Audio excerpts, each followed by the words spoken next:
নমস্কার বন্ধুরা, আপনাদের সবাইকে পূর্ণিমাস কিচেনে স্বাগত। আজকে আমি আপনাদের সঙ্গে একটা রেসিপি শেয়ার করব। আজকে আমি তৈরি করব মুসুরির ডাল দিয়ে কুমড়ো শাক। তো খুব সুন্দর একটা রেসিপি বন্ধুরা, দেখতে থাকুন, আশা করছি খুবই ভালো লাগবে। চলুন রান্নাটা শুরু করি। কুমড়ো শাক কেটে ধুয়ে নিয়ে এসেছি। এখানে মুসুরির ডাল ধুয়ে নিয়েছি, এখানে কাঁচা লঙ্কা নিয়েছি, এখানে কড়াইতে জল বসিয়ে দিয়েছি, জলটা ফুটে গেছে। মুসুরির ডালটা দিয়ে দেবো।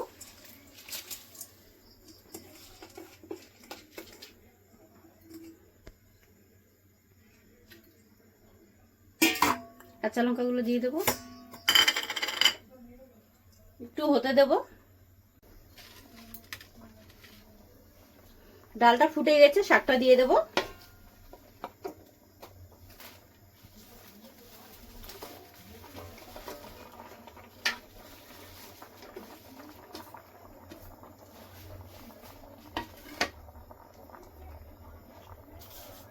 দিয়ে দেবো লবণ,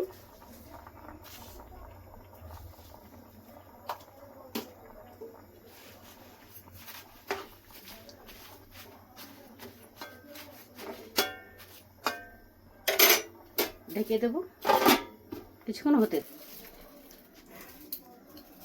ঢাকনা খুলে দেখে নেব। দেখুন সেদ্ধ হয়ে এসেছে, আর একটু হলে হয়ে যাবে।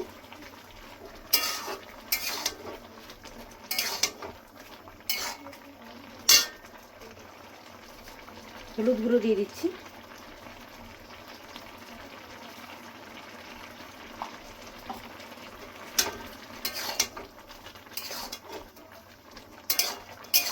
আর একটু সময় হতে দেবো, তাহলে হয়ে যাবে।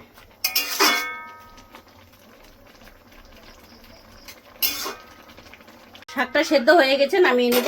দেখুন ডাল আর শাক খুব সুন্দর সেদ্ধ হয়ে গেছে, নামিয়ে নিচ্ছি।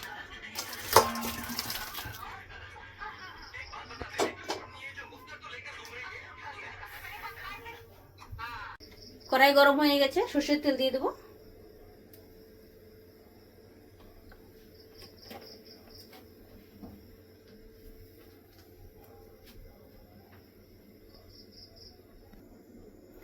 ফোড়নে দেব তেজপাতা, শুকনো লঙ্কা, পাঁচফোড়ন।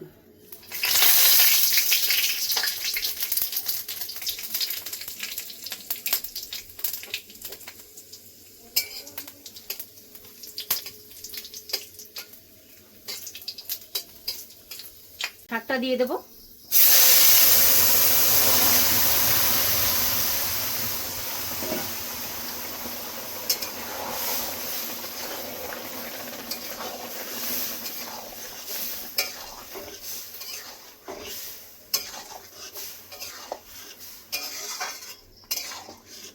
এবার শাক আবার হয়ে গেছে, নামিয়ে নেব। একটু ফুটতে দেবো, টকবক করে ফুটে উঠবে, আর নামিয়ে নেব। দেখুন কি সুন্দর ফুটে উঠেছে, হয়ে গেছে। কি সুন্দর লাগছে না, দেখুন মাখা মাখা।